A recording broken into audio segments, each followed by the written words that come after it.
And to talk us through what's inside the papers, mathematician and broadcaster Bobby Seagull is here. Bobby, morning Good to morning, you. yeah. A real mixed bag this morning, isn't it? So let's delve straight in. And you're talking about generation rent. Yes, so these are people who are spending most of their disposable income on rent and therefore not able to save on property. And the government's idea is currently the status quo is that if you sell rental property, you have to pay 28% capital gains tax. Yep. So that's a disincentive for landlords to sell. But the plans are that when landlords sell these to people that have been living for more than 3 years, there's no capital gains tax. So the hope is landlords will sell to these tenants and also offer longer tenancy. This sounds really complicated in a like, sense of like depending. I mean, because we know it's notoriously difficult to find a buyer and then to sell, and what happens if it all falls through with the first time? I mean, it's hard to enforce. It's like actually in a previous life, I'm a qualified chartered accountant. And I still find this complicated.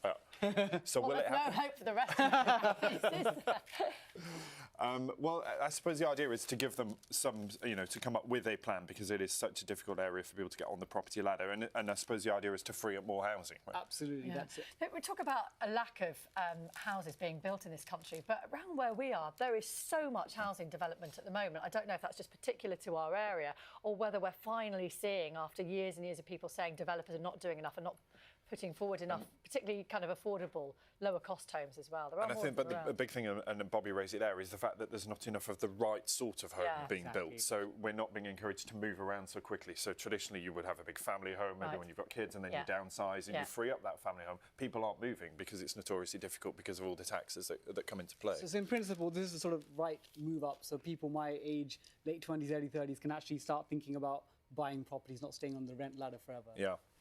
Looking at a different form of chaos in the financial system, what's this story about Putin? Yes, so currently undersea cables between the UK and America transmit lots of important data, like data for our financial markets. But there are sources saying that Russian submarines have had their sort of highest level activity for 25 years. And there's a fear that Putin, I think it's his birthday today, might attack these undersea cables, and that would cause a lot of chaos. They've also been, because there's been a lot of, as you say, naval activity, they've also been blamed for possibly causing a rise in the number of deaths of whales as a result of the kind of sonar activity around submarine movements in the area as well. Of course, because whales will use things like echolocation, and by using lots of sonar, we're interrupting their environment. Speaking of the environment, it's a great story in The Observer. £23 million to rewild the forest. Explain this for us. So historically, we had the areas of the Cairngorms to have the Caledonian forest, and there was lots of land and forest. But over time in industrialisation, we've lost a lot of this forest. So what there's a proposal is now, imagine there's scattered bits of forest, is try and reconnect them together. So do they have to sort of, gain bits back that have been built on or developed? Yes, so there will have to be a little bit. So they found, I think, the most optimum places where they think actually there's the least amount of work to connect these particular parts. Right. £23 million is spending. And so that puts trees back in, and then that includes, it says here, rare mosses, sundews, dragonflies and damselflies. And it will mean that the sort of wildlife can move freely between it. Because currently, if there's two scattered areas, for you to get to the other place, unless you have a helicopter, as an animal, you're not going to get across. As now, they could get across quite freely. I love the idea. A little shrew in a helicopter floating around. I know we're going to talk about Banksy, Bobby, but before that, I do want to give a mention to some of the action on Strictly last night.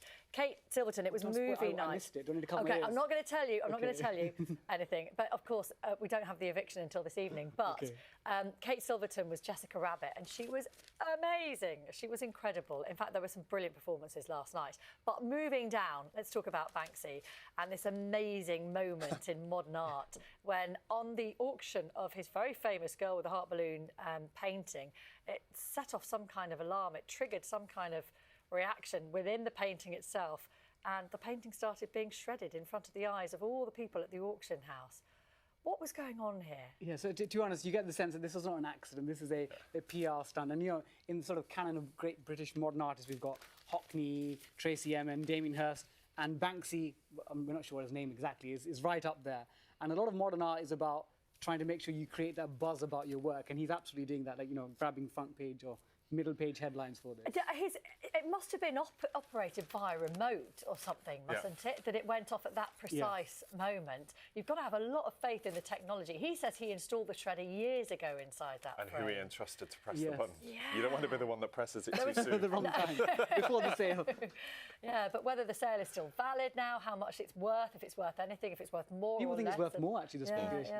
Yeah, a lot of the papers are actually saying because it's so rare and unique, clearly it would actually increase its value. But an incredible stunt. And finally, we have another royal wedding next week, and we're beginning to learn a few of the details of this one. This is Princess Eugenie, who's marrying Jack Brooksbank, and she's told us what her wedding cake's going to be. Always important. We love things like Bake Off. We love cooking in this country. We love royal weddings. Combine them all together, and we need to know the cake. So it's a red velvet and chocolate cake on the Friday for guests at Windsor. What is red velvet cake? What is it? You're asking two of the wrong people. It's kind of chocolate. Sorry, isn't it like red chocolate cake? Yes. It does, because you look at it and you expect it to be fruit, but it's not. Yeah, in a word. Yeah. It's delicious either way. Good luck to them on Friday. Thanks, Bobby. Thank you. Great to see you here.